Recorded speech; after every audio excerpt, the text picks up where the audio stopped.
One night during our honeymoon, I suddenly woke up to overhear my husband engaged in a secretive and disturbing phone conversation. Trembling with anxiety, I carefully peered at his phone and discovered something shocking.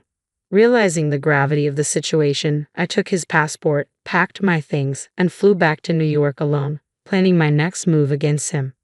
Upon my return, I was approached by a mysterious individual. "My name is Kate," she introduced herself. "I work at an office in New York. I met your husband through a mutual friend.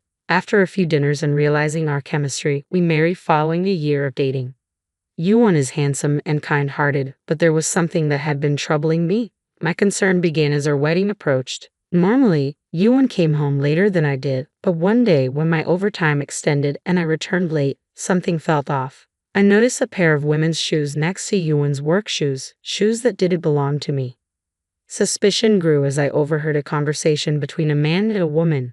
Though I couldn't catch all of it, Yuan's unmistakable voice and the woman's cheerful tone fueled my worries.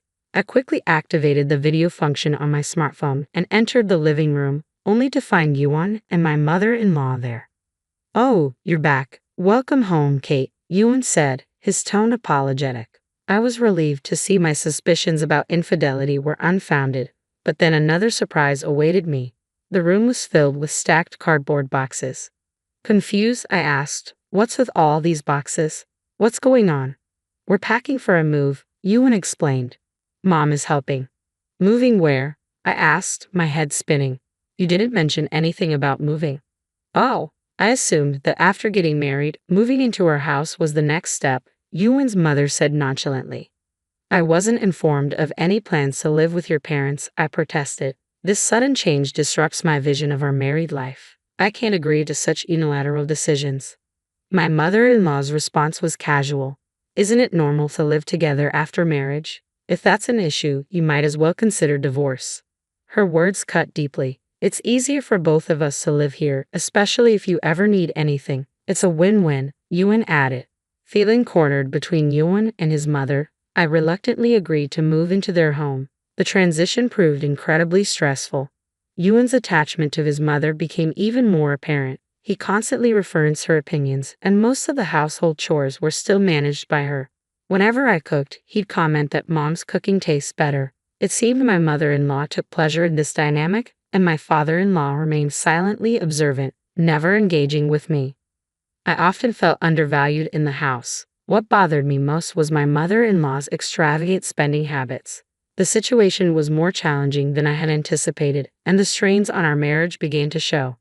I soon realized that my mother-in-law had a penchant for luxury brand items, buying them eagerly whenever a new release caught her eye. Each time a new product was announced, she would ask me, "I want this, but I'm short on money. Can you lend me some?" Although I thought to myself that if she didn't have the money, she shouldn't buy it, I couldn't object since she handled all the housework. As a result, the savings I had accumulated since my student days were dwindling. When I brought this up to my husband, he simply said, "We're allowed to live here, so don't complain." While I didn't actively choose to live in this house, there was a reason I stayed. Deep down, I knew my husband genuinely respected me. On our days off, he always made an effort to spend quality time with me and had even planned our honeymoon in advance. Despite the difficulties of living with his family, his love kept me going. Finally, our much-anticipated honeymoon arrived. We were heading to Italy, a destination I had always dreamed of visiting for its authentic cuisine. My husband had made this dream a reality, and the excitement of traveling abroad with the person I loved most made my heart race. However, our eagerly awaited adventure took a drastic turn one night. Late into the evening, I woke up to use the bathroom and noticed that my husband was not beside me. Assuming he might be up for the same reason, I left the bedroom and overheard him on the phone. Who could he be calling at this hour? As I listened closely, a chilling statement reached my ears. "By this time tomorrow, Kate will be long gone to the afterlife. Don't worry, Mom. I won't mess up. I'll call you later." The voice on the phone seemed to be his mother's, and the implication of what he said about me being in the afterlife sent a shiver down my spine. Fearful that he might notice me, I hurriedly pretended to be asleep. When my husband returned to bed and soon fell into a deep sleep, I quietly took his smartphone and went to the bathroom. His phone wasn't locked, making it easy for me to access. Although I knew snooping was wrong in this potentially life-threatening situation, I felt it was necessary. I couldn't resist the urge to investigate further. I opened his messaging app and read through his conversation with his mother. The messages revealed a chilling plan. He intended to kill me for the insurance money, which his mother would then use to splurge on luxury brands. The blood drained from my face as the horrifying reality sunk in. My husband had always been somewhat of a mama's boy, but I had never imagined he would scheme with his mother like this. In a panic, I took a screenshot of their messages and lay back on the bed. Even with my eyes closed, the overwhelming fear made it impossible to sleep. The night dragged on, and when morning arrived, bringing the usual buzz of trains and people starting their day, I knew I had to get out of there. I quickly gathered my belongings, deciding to leave the hotel and head home. As I packed my suitcase, I noticed my husband's passport on the table. A sudden idea struck me. I would leave him stranded abroad. I grabbed the passport and rushed out, heading straight to the airport. Ignoring his numerous calls, I boarded a flight back to New York.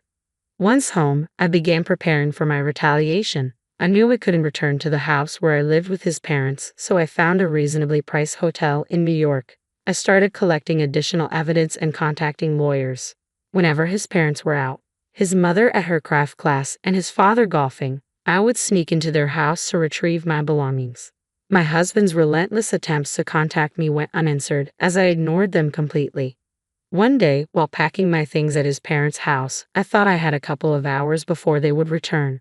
Suddenly, I heard a voice behind me. "Kate, is that you?"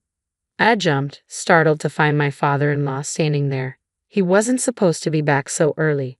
Our honeymoon was supposed to last until today. My presence there was unexpected, and I struggled to come up with an explanation. Should I tell him the truth about why I returned to New York? But what if he was involved in the plan with my husband? As I was on the verge of panicking, my father-in-law suggested, "How about we go somewhere else to talk, like a nearby cafe?" To my surprise, he made this offer, likely because his wife would be returning soon. I agreed, and we headed to the cafe. "Why are you here in the middle of your honeymoon? Is Ewan back?" he asked once we were seated. I hesitated, unsure whether he was involved in their scheme. If he was, revealing my plan for revenge would be futile. "Didn't your wife mention anything to you?" I asked cautiously. After a moment of thought, he replied, "She hasn't said a word to me." His expression suggested genuine confusion. Relieved, I decided to explain everything. "Do you know about this plan?" I handed him the printed messages between my husband and his mother. His eyes widened as he read them. "I've seen them talking together a few times, but I had no idea they were plotting something like this," he admitted. It was clear he was genuinely unaware of their scheme. I told him how I had overheard my husband's conversation with his mother in Italy, which led me to discover their plan. The shock drove me to return to New York alone. "I see. I'm deeply sorry that my wife was involved in something like this," he said. "There's no need to apologize, father-in-law. It's not your fault," I reassured him. "As for the future, I'm truly sorry, but I'm considering ending my marriage with Yuan." "That's your decision, Kate. I want you to make the choice that's right for you." "I'm at a loss for words about all this," he said. Afterwards, my father-in-law continued to apologize. Up until now, I had only sensed a distant atmosphere from him and worried that he might not think well of me. But seeing his genuine concern and sincerity, I began to believe this was his true nature. I couldn't reconcile how someone as kind-hearted as my father-in-law could have such a problematic wife and son. As I pondered this, he shared an incident with me. "Kate, did my wife ask you for money to buy luxury brand items?" he asked. "Yes, she did," I admitted. "It might be partly my fault." "How so?" he asked. "When we were newlyweds, I gave her an expensive designer bag for her birthday. Since then, she seemed obsessed with branded goods. I wish she'd choose items more appropriate for her age," he explained. "I hadn't realized she even borrowed money to buy them. I got really angry with her for that, and I thought she had understood. I never imagined she would try to get money from you. I must have underestimated her." He bowed his head in apology. I had never understood my mother-in-law's obsession with branded items. But even if that was a factor, I couldn't forgive her actions. "It's not your fault, father-in-law," I said. "She continued her behavior even after you warned her. It's her own issue." "That's comforting to hear," he replied. "By the way, where's Ewan? Didn't he come back with you?" I hesitated. How would he react if he knew his son was stranded abroad? I had to be honest now. The truth is, I took Ewan's passport with me, so he might not be able to return for a while, I confessed. I know it was a drastic move, but it was the only way to ensure no one interfered with my preparations. My father-in-law looked shocked at first, but then he chuckled. I see. Given the situation, it might have been unavoidable. That's why he said that. Wait, what did he say? I asked. Well, I overheard my wife talking to Ewan on the phone on the day you returned to New York. Ewan seemed a bit flustered by your absence but mentioned that it might actually make our plan work. At that moment, I didn't understand, but now it makes sense, he said. If that's the case, I'll support you too. That would be very helpful, I said. As we chatted, catching up on everything that had happened so far, my smartphone rang unexpectedly. It was Ewan. He must have realized his passport was missing while preparing to return home and decided to call. I answered the call. Hello. Kate, finally, you picked up. Where are you? I've been worried sick because I couldn't reach you. I'm glad to hear you're okay, Ewan said, his voice filled with concern. I'm relieved you're okay too, I replied. I'm sorry. The truth is, I received an urgent message from my parents and had to return to New York immediately, I explained. I was so rushed that I didn't have time to contact you. I see, Ewan said, but do you know where my passport is? Actually, because I had to leave in such a hurry, I accidentally took your passport with me, I admitted. What am I supposed to do now? Ewan asked, sounding frustrated. If it's alright with you, I think it would be faster for you to get your passport reissued there rather than waiting for me to send it, I suggested. Reissue it, Ewan said, exasperated. You know I can't take any more time off from work. I'll contact your workplace and explain the situation, I assured him. I'll also inform my in-laws. I'll handle it from here. Okay, I trust you. I'm truly sorry for the trouble. Please take care and come back safely, Ewan said. I ended the call and took a deep breath. My quick thinking had helped manage the situation. Thanks to my father-in-law's assistance, the process of moving our belongings and handling the divorce proceedings went smoothly. The day finally came for my husband to return. His passport had been reissued without issue, and he came home with my mother-in-law who had picked him up from the airport. I'm back, Ewan announced. I didn't expect such a mess at the end. Really, it's Kate's fault. She needs to be more careful. My mother-in-law, having heard the story from Ewan, grumbled in annoyance. Perhaps she was displeased because my early return had disrupted some of her plans. While I had my own grievances to address, I kept my focus on the upcoming situation, considering these matters trivial in comparison. When Ewan and my mother-in-law arrived, my father-in-law, with a stern look on his face, said, Sorry to bother you right after you got home, but come here. He then led them to the living room. Please have a seat, I said, motioning to my husband and mother-in-law.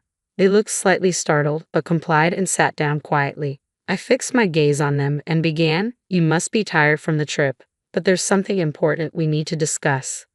Important? My husband asked, his confusion evident. What are you talking about? I'll get straight to the point, I said, my voice steady. Ewan, I want a divorce. What? A divorce? Ewan blinked rapidly, clearly taken aback. Kate, what are you talking about? You left our son in Italy, and now you want a divorce just as you're back? This is incomprehensible and thoughtless. Thoughtless? I retorted. Isn't that what you two are being? What did you say? My mother-in-law exclaimed, her eyes widening in shock. Do you really have no awareness? What is this supposed to mean? Can you please explain? I handed her a printout of a messaging app screen. This is a conversation between you and my husband, discussing your outrageous plans. What's this? Anyone could fake something like this, she scoffed. Plans and evidence don't mean anything if they're made up. If this alone isn't enough, I said, placing a voice recorder on the table. How about this? I pressed play, and the recorded conversation began. The recording clearly captured my husband and mother-in-law discussing how their plans were thwarted by my unexpected return to New York and their subsequent disappointment. I managed to record this thanks to my father-in-law, I explained. My mother-in-law is hard of hearing and always uses speaker mode, making her calls loud and clear. My father-in-law took the initiative to record their conversation. This should be hard to argue against, don't you think? Wait a minute, Ewan said, his voice tense. Kate, it's not like that. Please just wait. I just acted out of necessity for my mother, Ewan said, his voice earnest. I never really wanted any of this. but she said she needed money for luxury items, and I couldn't bear to see her sad. Now I realize I don't want a divorce. Let's leave this house and start a new life together, just the two of us. How about that? I sighed deeply, struggling to keep my frustration in check. What kind of thought process leads to such optimism? I asked. You should really stop calling her mom all the time. It doesn't sit well with me. I appreciate your care for your mother, but plotting to get rid of your wife for insurance money to buy her gifts is beyond comprehension. Living with someone like that? No way. Just the thought gives me a headache. Yuan seemed unprepared for my response and was at a loss for words. I'm going to divorce you no matter what, I continued firmly. I'll be demanding the division of property from both of you and also asking for reimbursement for the luxury items I bought for your mother in the past. But if you do that, I won't be able to buy any more bags or watches, my mother-in-law interjected, still fixated on her luxury goods. Her obsession left me speechless. Enough was enough. Suddenly, my father-in-law shouted, all you think about is yourself. Have you ever considered how much pain Kate has been through? Are the luxury items you crave so desperately worth someone else's suffering? Do you even understand the emotional burden you've placed on her? His words struck a chord and silenced them. While his outburst lightened my mood slightly, I wasn't finished yet. Yuan, when did you find out? I asked. On the first night of our honeymoon, he replied, looking down. I overheard you talking to your mother in the middle of the night. That's when I found out, so I returned to New York the next morning. My husband seemed to realize something at that moment. You didn't tell the company about this, did you? Who knows? I replied, but I think we'll find out soon enough. As if on cue, Yuan's cell phone rang. You've got to be kidding me, I said. The call was from his company. Hesitating, Yuan answered, oh, yes. What? Fired? Wait a minute, but before he could explain, the call ended. I have already submitted evidence regarding this matter to your company, I said. With the loss of both his job and his marriage, Yuan crumbled to the floor, unable to come to terms with reality. From now on, any communication will go through my lawyer. Don't ever show up in front of me again. Thus, our brief marriage ended abruptly. However, the story didn't end there. My lawyer advised me to report their actions to the police as their plan constituted illegal activity. I followed the advice, and while they weren't arrested, they did face fines. My husband struggled to find new employment, and my mother-in-law faced criticism from the community. To cover the damages and other costs, she had to sell most of her luxury possessions. The only item she kept was a bag given to her by my father-in-law on her birthday. Now, my father-in-law controls the family finances, and my mother-in-law's spending is severely restricted. They've certainly learned a valuable lesson. Meanwhile, I'm enjoying my single life in a city apartment. Though my marriage ended soon after it began, I don't feel lonely or sad. On the contrary, I feel refreshed and liberated from that household. If I ever decide to marry again, I'm done with living with in-laws. Living alone has its challenges, but the freedom to live without catering to others is truly liberating. Now that I'm free from my mother-in-law's financial demands, both mentally and financially, I've started saving again. My hope is to share happy times with someone special in the future. That's my wish.